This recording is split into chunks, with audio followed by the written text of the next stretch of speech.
Olá, estou aqui para mais um vídeo da série Maternidade. Eu comecei contando da frente para trás, né? Mas é para fazer mais sentido, porque cada fato tem ligação um com o outro, né? E hoje, como no tema, eu vou falar sobre o aborto que eu tive, né? Sou mãe de três, então eu tive um natimorto, um aborto e agora a minha princesinha. E quando aconteceu esse aborto? Aconteceu em 2017, mas como começou? Bom, eu estava recém-casada, 2 meses de casada para 3 meses quando eu descobri a gravidez. Num exame de rotina, eu não sabia que estava grávida porque após perder o meu primeiro, que vai vir em um outro vídeo, eu tentei engravidar durante 9 anos, não consegui. Então eu achei que eu não ia engravidar tão rápido assim quando eu me casei novamente. Mas, para minha surpresa, com 2 para 3 meses de casada, eu engravidei. E eu achei que seria normal como a minha primeira gravidez, pelo menos o começo. Mas quando completei 13 semanas, 12 para 13 semanas, que eu fui fazer a ultrassom de rotina, eu cheguei lá e o embrião não tinha evoluído, eu estava com um aborto retido. E foi muito triste ouvir aquilo, foi doloroso, tanto psicológico quanto no físico mesmo. Porque no momento que eu descobri já foi um momento onde houve sangramento, lá no exame mesmo, e eu chorei, desesperada, né, naquele primeiro momento. E conversei com meu esposo, na época minha mãe estava comigo, conversei com minha mãe tinha ido comigo nesse dia, eu acredito nisso, minha mãe estava comigo nesse dia.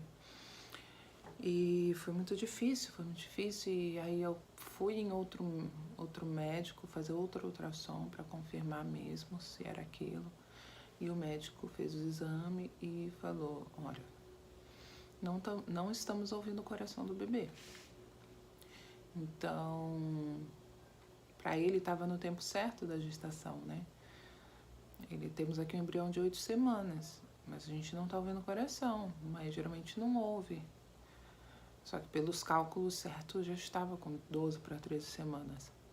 E ele me mandou para casa e falou para aguardar uma semana. Então eu vim para casa e fiquei aquela uma semana com aqueles sentimentos, né? Tipo, o que está acontecendo? Porque eu tive um pequeno sangramento, parou. E ele marcou numa outra sexta-feira, que era para eu retornar a alguma maternidade e fazer o exame. E assim eu fiz. Foi numa sexta-feira, eu ia fazer uma nova ultrassom, na verdade, para depois levar na maternidade. E na sexta-feira, eu antes de sair de casa, eu entrei aqui no meu corredorzinho, e onde eu costumava orar. Na época, a gente tinha só um cômodo. E eu orei e falei com Deus, Senhor, já perdi muitas coisas na minha vida, muitas coisas que saíram, que foram embora, foram tiradas, de alguma forma. Mas eu ainda estou aqui. E o Senhor pode até levar esse bebê, esse que eu estou gerando. Mas eu não posso ficar sem o Senhor, sem a Tua presença na minha vida, porque senão eu não vou suportar. Eu fiz essa oração muito sincera, porque Uma vez que você fala do amor de Deus, conhece o amor de Deus, experimenta o amor de Deus, você não tem a mesma visão de quem não faz isso, né? De quem não conhece a Deus, de quem não ama a Deus. Então, na minha visão, ali naquele momento, a minha declaração foi a mais honesta que eu tive. Minha oração mais honesta, mais sincera. E eu falei, Senhor, eu vou lá. E pode se confirmar que eu perdi esse bebê. Mas eu só não posso perder tua presença. E eu saí daqui, fui fazer uma ultrassom particular. Minha mãe foi comigo. E chegando lá, o médico ele confirmou, foi muito gentil, ao contrário da primeira enfermeira que tinha descoberto, né? Foi um pouco agressiva, assim, desumana, né? Tratou de uma forma muito fria. Esse outro médico, ele já foi, explicou com cuidado, falou, perguntou se eu já tinha engravidado, perguntou, né, minha idade, tudo, para dar aquele conforto, né, que eles querem dar pra gente. E então, eu saí de lá com aquele papel, já com o coração sendo acalentado pelo Espírito Santo e me preparando para os dias que viriam, porque eu estava com um aborto retido, né? Então, eu procurei uma maternidade no sábado e lá foi feito os exames, confirmado tudo e a médica falou para mim, ó, vai para casa, não tome nenhum remédio para cólica, a gente precisa que essa cólica venha para o seu corpo, né, fazer todo o trabalho sem que a gente faça curetagem, porque é algo muito agressivo para a mulher. E aí eu ouvi todos os conselhos ali da médica na maternidade, vim para casa, isso no sábado. Passei o domingo em cima da cama, morrendo de dores, muitas dores. Quando foi na segunda-feira, um feriado, acredito dia 21 de novembro, se eu não me engano, 2017, foi entre o dia 20, 21, 22, acho que é 21 que é o feriado, né? E na segunda-feira, às 5 horas da manhã, eu senti uma cólica muito forte quando eu fui no banheiro, né? Teve aquela hemorragia. E aí dali eu já fui para a maternidade, chegando lá foi feito os exames e já tinha acontecido o aborto. Graças a Deus, espontâneo, porque seria muito difícil ter que passar por outro processo. E nessa situação, em nenhum momento eu questionei. Mas, assim, o porquê eu perdi. Eu não questionei o porquê eu perdi. Mas eu queria saber o que tinha acontecido, né?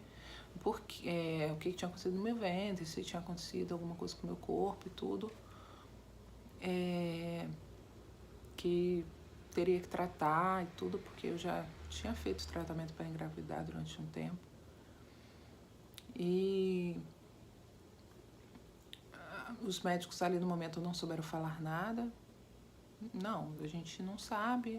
Acontece, pode acontecer, até, né, as primeiras semanas são frágeis mesmo. E essa foi a explicação.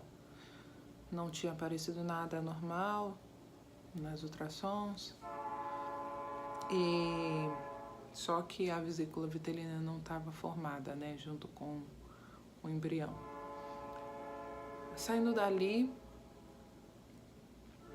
passou um tempo e eu fui no médico de novo para tentar ver, fazer o exame, porque, né, eu me assustei com esse aborto. Foram dias difíceis, muito difíceis. E quando eu fui na médica, a doutora falou que a única coisa, ela mandou fazer uma nova ultrassom, e a única coisa que ela viu, ela falou assim, o que eu tô vendo aqui é que seu útero tá aumentado, como se você tivesse acabado de ter tido um bebê com 9 meses. Aí eu achei estranho aquilo. Eu falei, poxa, mas eu tinha 13 anos que eu tinha tido meu primeiro bebê com, assim, até os 9 meses. E ela falou assim, nós vamos tratar isso, para o seu útero voltar pro lugar. E ali eu passei 1 ano tomando remédio para o útero voltar pro lugar, fazendo tratamento direitinho. Foi muito difícil, eu tinha muitas cólicas, muito sangramento. E no final de 1 ano eu parei de tomar o remédio. Aí fiz o exame, o útero estava direitinho. E aí, só que a partir dali a gente já não queria mais ter o bebê, né? A gente ficou muito assustado e tudo. E a gente resolveu que não ia ter, tava tudo bem, a gente sabia da nossa idade e tudo. E foi uma decisão conjunta, assim, né? Até chegar o ano de 2021, que foi quando Deus começou a agir de várias formas. E eu vou contar isso num próximo vídeo. Como foi a chegada da Micaela, como tudo aconteceu. Porém, eu vi nessa situação do aborto a mão de Deus. Por quê? Porque como eu saberia que o meu útero estava aumentado? Como eu saberia? Eu poderia levar uma gestação até um certo momento e perder até numa idade maior de gestação, mas ali Deus preparou. A gente estava no comecinho do nosso casamento, para mim um segundo casamento, um momento difícil, complicado de adaptação, para ele também, meu esposo também. Então Deus ali fez de uma forma que eu não entendi naquele momento, só entendi depois que Deus queria preparar meu corpo, tudo direitinho para que viesse a promessa. Sabe, às vezes a gente não entende e eu sempre gosto muito desse versículo, né? Quando Jesus diz: o que eu faço hoje entenderás amanhã. E hoje eu posso contar assim em paz, mas no momento foi um momento muito difícil, de dor, assim, né? Em questão de dor física, né? Eu fiquei muito fraca na época. Mas saber que Deus está no controle de tudo é o que nos sustenta. Muitas vezes as pessoas perguntam: não, puxa, nem passou por tanta coisa. Como passar, né? É a mão de Deus que nos sustenta. É a mão de Deus que nos sustenta em tudo.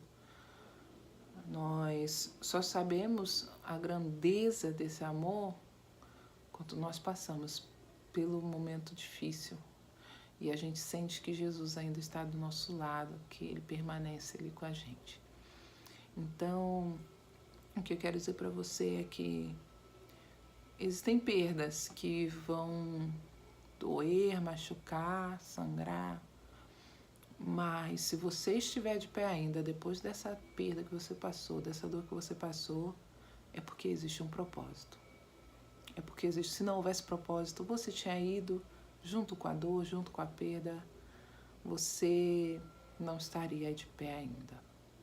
Então, experimente conhecer em Deus os propósitos que Ele tem para você, na sua vida. Eu sei que aquilo que o Senhor tem para nós, não importa o tempo, eu sou a prova viva disso. Mas eu tive que me entregar, me derramar diante de Deus, tive que confiar em Deus, tive que colocar Deus como o primeiro na minha vida, o suficiente na minha vida. Para que, se caso eu não tivesse ter a Micaela, eu sabia que Deus ainda era o suficiente na minha vida. Hoje eu tenho a Micaela e não é porque eu tenho ela que eu vou falar isso. Eu falava isso, quem me conhece, quem vive perto de mim, quem me acompanha sabe que eu sempre falei isso, que Deus é o suficiente na minha vida. Tendo o que eu tiver, o que Ele me der, Deus é suficiente na minha vida. Então, você guarda no seu coração isso. Compartilhe com alguém que esteja passando por esse problema que eu passei. Que essa palavra de fé alcance pessoas, sabe? E conforte o coração de pessoas. Assim como eu fui confortada pelo Espírito Santo, você seja confortado também. Não perca a esperança. Não perca a esperança. Eu fui ministrada essa semana que às vezes parece que quem está esperando está preso. Mas pelo contrário, A esperança em Deus, ela nos liberta, porque a gente sabe que Ele tem o melhor para nós, que é isso que Ele vai fazer, se nós confiarmos nele, esperarmos nele. Então, não seja prisioneiro. Não prisioneiro de que não vai acontecer. Seja o prisioneiro da esperança, essa esperança que te liberta. É meio doido? É meio doido. Quem fica firme na esperança sabe que Deus vai estar trabalhando sempre a seu favor, né? E no meio disso tudo, Deus trabalhou a meu favor. Deus trabalhou. A gente pode não entender, mas a gente sabe. A gente sabe que Ele está trabalhando por nós. Então, que essa palavra seja um bálsamo para o coração de você, mulher, que está passando por essa situação, que está ouvindo isso. Que você seja mais que vencedora em Cristo Jesus. E que a paz, que excede todo entendimento, alcance o seu coração, como alcançou o meu naquele momento. É o que eu desejo, viu? E a gente volta nos próximos vídeos contando mais desse milagre que Deus fez na minha vida. Então você aguarde aí que semana que vem tem mais vídeo. A gente se vê lá. Um beijo.